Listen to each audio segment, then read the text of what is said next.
1. Cuando utilizamos la expresión trabajadores elegibles en los procesos de reparto del trabajo o Kurzarbeit, podemos referirnos a, en términos generales, a los trabajadores afectados por la reducción de jornada obligatoria. B. A los trabajadores elegibles como beneficiarios de las ayudas del gobierno destinadas a compensar parcialmente la pérdida salarial derivada de la reducción de jornada obligatoria. 2. El ámbito de los trabajadores afectados por la reducción de jornada obligatoria viene delimitado, en primer lugar, por el ámbito pactado entre empresa y trabajadores. Pero los límites de la obligatoriedad pueden ser distintos de un país a otro. Si el pacto laboral tiene carácter de convenio colectivo obligatorio, puede habitualmente obligar al conjunto de los trabajadores asalariados de la empresa. 3. En la práctica, han surgido dudas habituales con respecto a los trabajadores subcontratados y, en particular, con respecto a los contratados por empresas de trabajo temporal. Especialmente a efectos de estos últimos, se ha producido una evolución generalizada hacia su inclusión en el ámbito sometido a la reducción obligatoria de jornada. 4.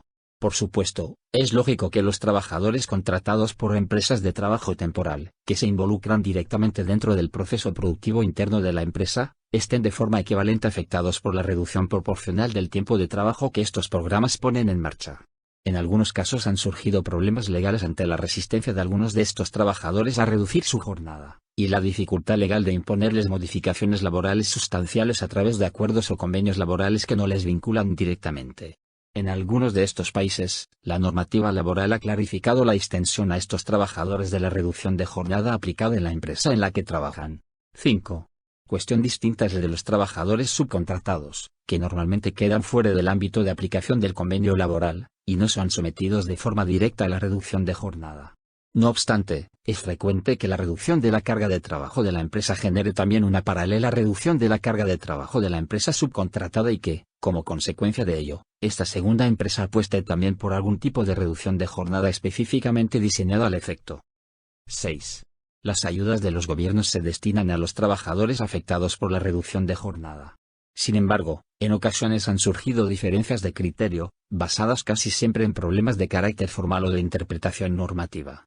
Lo habitual es que el importe de la ayuda del gobierno aumente si lo hace el número de trabajadores afectados por la reducción, y esto explica que los gobiernos adopten posiciones habitualmente restrictivas en cuanto a la interpretación del ámbito de los trabajadores beneficiarios de la ayuda.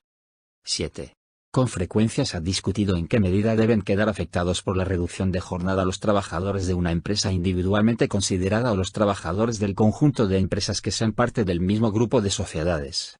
Lo habitual es que se deje en manos de la negociación colectiva la valoración de la dimensión del problema de disminución de la carga de trabajo y, en concreto, la estimación de si debe considerarse un problema estratégico de una empresa en particular o del conjunto del grupo empresarial.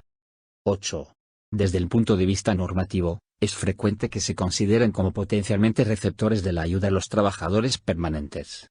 Sin embargo, lo habitual es que solo los trabajadores que realmente vayan a recibir la compensación parcial por parte del gobierno estén dispuestos a reducir su jornada, aunque en casos puntuales también se han establecido compensaciones específicas a cargo de la empresa.